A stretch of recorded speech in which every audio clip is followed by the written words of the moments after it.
Il y a une parole que Dieu a adressée à Josué et je crois qu'elle peut changer notre manière de voir la vie. Imaginez la scène. Moïse va mourir, celui qui conduisait Israël depuis 40 ans ne sera plus là. À sa place, il y a un homme nommé Josué. Je me demande ce qui s'est passé dans son cœur. Peut-être avait-il peur, peut-être se disait-il, et si je n'étais pas à la hauteur? Et si j'échouais? Et si le peuple refusait de me suivre? Soyons honnêtes, nous avons tous déjà posé ce genre de questions.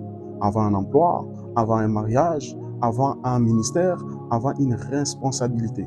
Nous aimerions tous avoir des garanties. Nous aimerions que Dieu nous dise, tu ne connaîtras jamais l'échec. Personne ne te rejettera. Tu ne tomberas jamais malade. Tu ne manqueras jamais de rien. Mais Dieu ne parlait pas ainsi à Josué. Il lui dit quelque chose de plus grand. L'Éternel marchera lui-même avec toi. Il ne te délaissera pas. Il ne t'abandonnera pas. Remarquez bien, Dieu ne dit pas, je vais enlever tous tes combats. Il dit, je serai avec toi au milieu de tes combats. Et cela change tout. Parce que la paix ne vient pas de l'absence des tempêtes. Elle vient de la présence de Dieu dans la tempête. Pensez aux disciples. Ils étaient avec Jésus dans la barque. La tempête était bien réelle. Les vagues entraient dans le bateau.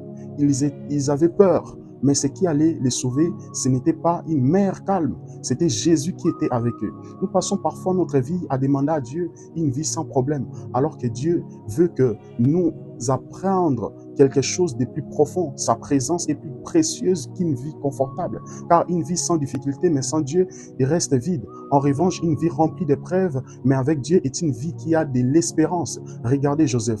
Dieu est avec lui dans la prison. Regardez Daniel. Dieu est avec lui dans la fosse au lion. Regardez les 3 jeunes hébreux. Dieu n'a pas empêché la fournaise, mais il est entré dans la fournaise avec eux. Voilà les dieux de la Bible. Il ne promet pas toujours un chemin facile. Il promet de ne jamais nous laisser seuls.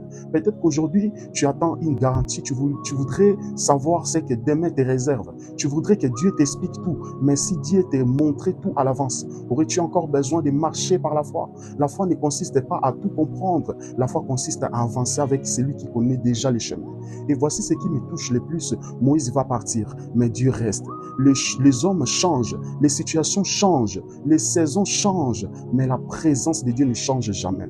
Alors aujourd'hui, ne cherche pas d'abord des garanties, cherche la présence de Dieu. Parce que si Dieu marche avec toi, tu possèdes déjà ce que beaucoup cherchent sans jamais les trouver. Et souviens-toi de cette vérité. La présence de Dieu ne signifie pas que tu n'auras jamais de combats. Elle signifie que tu ne les affronteras jamais seul. Que le Seigneur Jésus-Christ vous fortifie et qu'il vous donne sa paix et qu'il vous fasse expérimenter chaque jour sa présence. Et à très bientôt.